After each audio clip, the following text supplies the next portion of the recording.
The Lord be with you.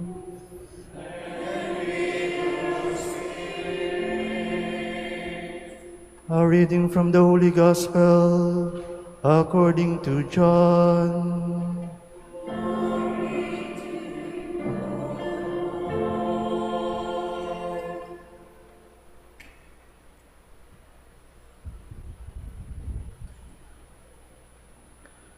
Standing by the cross of Jesus were his mother and his mother's sister, Mary, the wife of Clopas, and Mary of Magdala.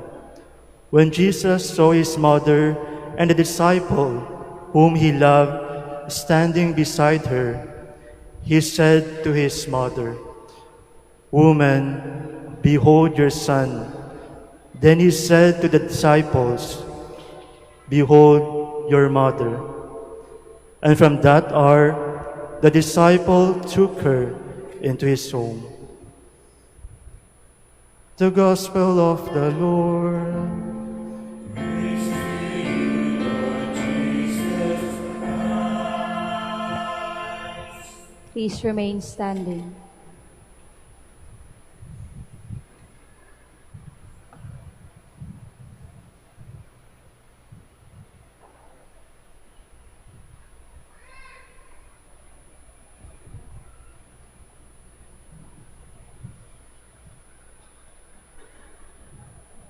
Please be seated.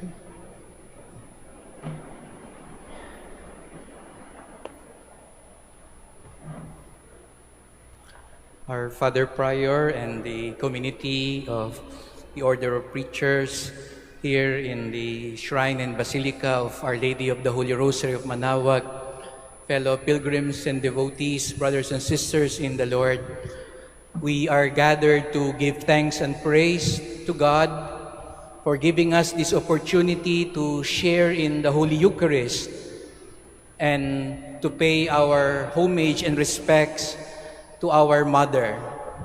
And I thank the Dominican Fathers for this gracious invitation to celebrate this 5th day of our Novena Masses as we prepare for the centennial of the coronation of Our Lady of the Most Holy Rosary of Manaoag. And before I lead in the reflection, allow me to express my utmost joy in celebrating this Mass in this home of Mary. I come as a pilgrim and son of Our Lady of the Most Holy Rosary. The first 10 formative years of my life were with the Dominican Fathers in Letran, Manila. And I remember very well, every day there will be an inspection. 2 things that you have to have in your pocket: your handkerchief and your rosary. Otherwise, you will have minus points. And the teacher would always tell us that the handkerchief is to clean our face, our body, and the rosary helps us clean our souls. And that habit has been with us since then. And that is why I grew up under the mantle of Our Lady of La Naval de Manila.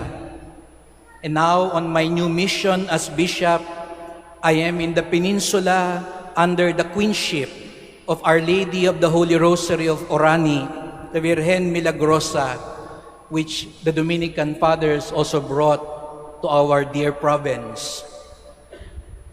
I come as a son of Our Lady of the Holy Rosary. Our liturgy is about Mary at the foot of the cross.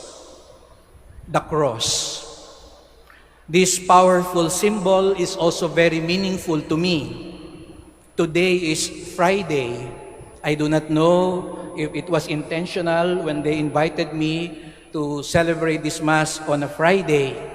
But to those devotees of the cross, you know what Friday is all about. Araw ng Biyernes ay araw din ng debosyon.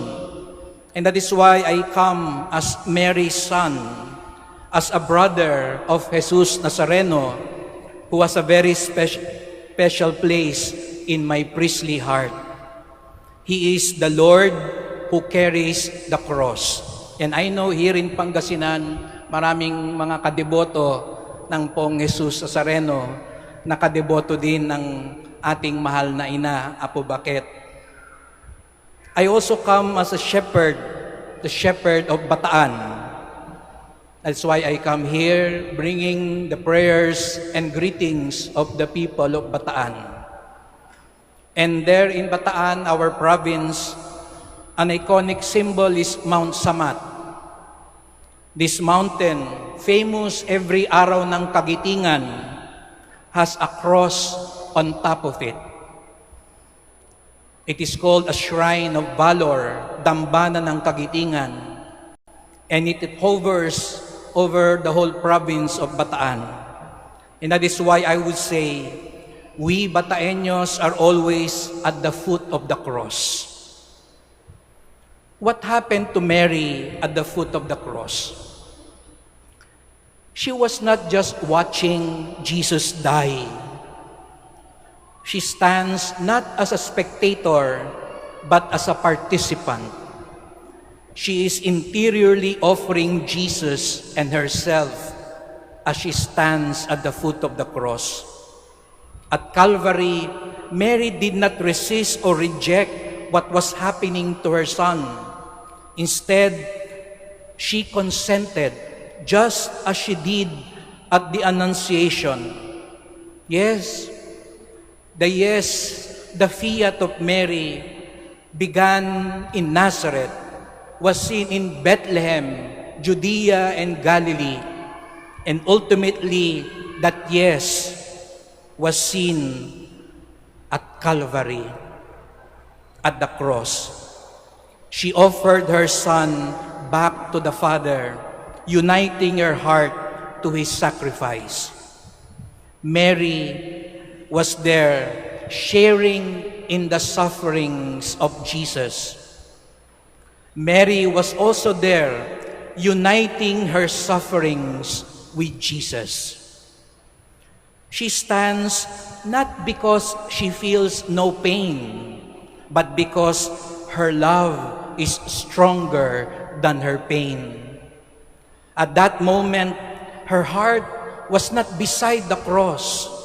Her heart is on the cross with her son. She stands not because she is strong, but because grace makes her strong. And because Mary shares Jesus' offering and suffering, she also shares His mission. Yun daw ho pala ang nangyari nang nasa paanan ng krus ang mahal na Birheng Maria. Nakiisa siya sa paghihirap ng kanyang anak. Pinag-isa niya ang kanyang paghihirap sa kanyang anak. Kung kaya nga't sinamahan niya ang pag-aalay ng kanyang anak.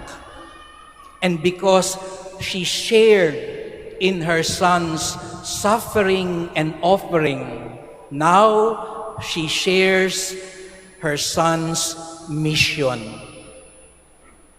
Her mission is now the mission of her son.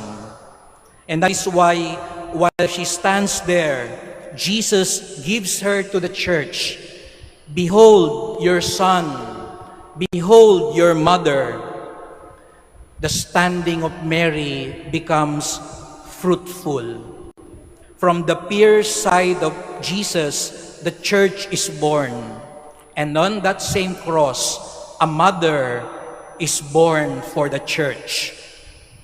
At the cross, she becomes the mother of the church.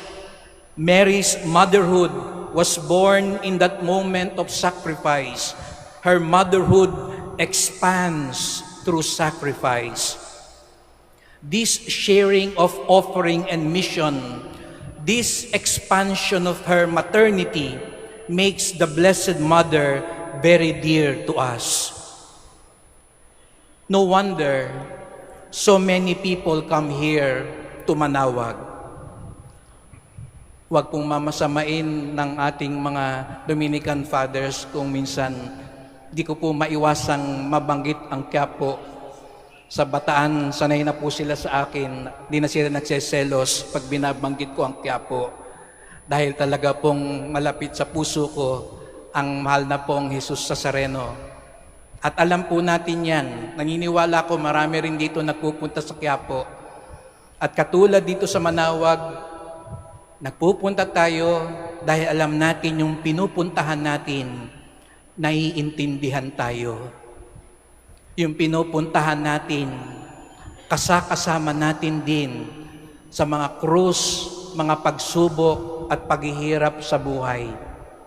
Kaya maraming nagpupunta dito sa Manawag, katulad ng sa Quiapo, dahil alam nila ang pinupuntahan nila hindi kaiba sa kanila, kung hindi kaisa sa kanila. Yes, we come here because Mary calls us. And the one who calls us is a mother who understands. A mother who stood where we now stand. When our families are broken, when our hearts are wounded, when our faith is shaken, when hope is frail, she does not abandon us.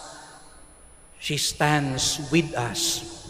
Devotees and pilgrims come to this shrine, bringing heavy burdens, illness, family problems, fears, business concerns, uncertainties. Why?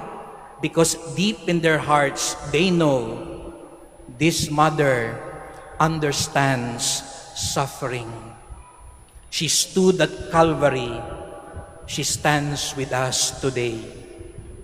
But sisters and brothers, let us not leave Manawag feeling blessed because we are assured that we have a mother who stands with us at all times. Wag po.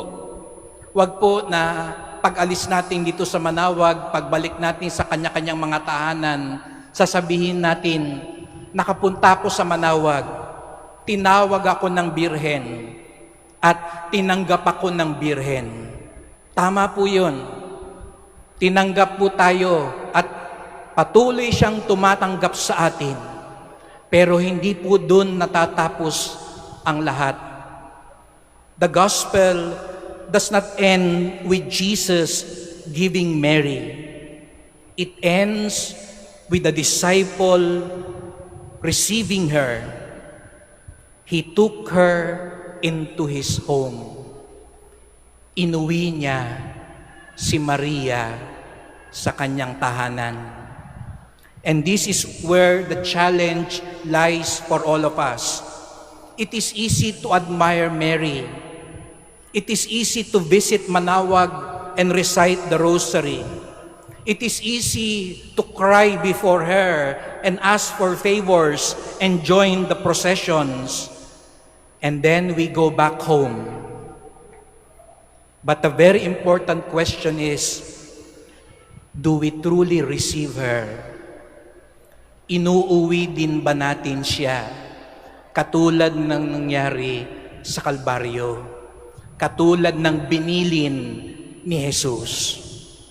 To receive Mary, to bring her home means to trust like her, to pray like her, to stand firm in faith even in suffering, to stay close to Jesus, especially at the cross. To receive Mary means to be united with the suffering body of Christ, the church. Opo, lahat po tayo dito may kanya-kanyang krus. May kanya-kanyang bitbit na mga paghihirap at pagdurusa sa buhay. May kanya-kanyang mga hinaing at sakit sa buhay. Pero wag po nating hayaang ang mga sakit natin sa buhay ay gawin naman tayong manhid at bulag sa paghihirap at pagdurusa din ng ating kapwa, ng simbahan, ng katawan ni Kristo. Do we also suffer with others? The victims of war, poverty, corruption, injustice, violence, fake news, and other sins? Are we also standing at the foot of others' crosses? May we not be consumed by the culture of indifference and absence of concern and compassion, sapagkat ang tunay na deboto, katulad ng mahal na ina, hindi lang siya tumitindig sa paanan ng krus ni Jesus, kundi sa paanan ng krus ng kanyang kapwa, sapagkat ganun din ang ginagawa ng mahal na ina sa atin. Ang tunay na deboto, hindi manhid, hindi walang pakialam, hindi mag-isa lang at sarili lang niyang mga pagdurusa ang iniisip at inaalaala. Sapagkat kung tunay tayong katulad ng mahal na ina, kung tunay tayong malapit sa Kanya, ramdam din natin ang paghihirap ng ating kapwa. At katulad ng mahal na ina, nakikiramay tayo at tinutulungan din nating maibsan ang mga krus ng ating kapwa, ang krus ng ating bayan, ang krus ng mundo ngayon. Our Lady of Manaoag calls us not to be spectators of faith, not to overindulge in our own sufferings, not to be distant observers of others' suffering, but to become participants and sharers in the life of Christ and the Church. The Blessed Mother is crowned in grace. Why? Because she shares in her Son's suffering, offering, and mission. And that crown of grace, yang korona ng grasya, ay hindi lang para kay Maria. Ito din ay para sa ating lahat. Kung katulad din ni Maria, tayo'y titindig sa paanan ng krus, tayo rin makikiisa't makikibahagi sa pagdurusa, pag-aalay, at misyon ni Jesus. At the cross, Mary is the mother given and received. At the end of this Mass, many of us will leave Manaoag. Kanya-kanya tayong uuwi at aalis dito sa Manaoag. Huwag niyo pong kalimutan, bring Mary home. Bring Mary in your heart. Bring Mary in your life. Amen.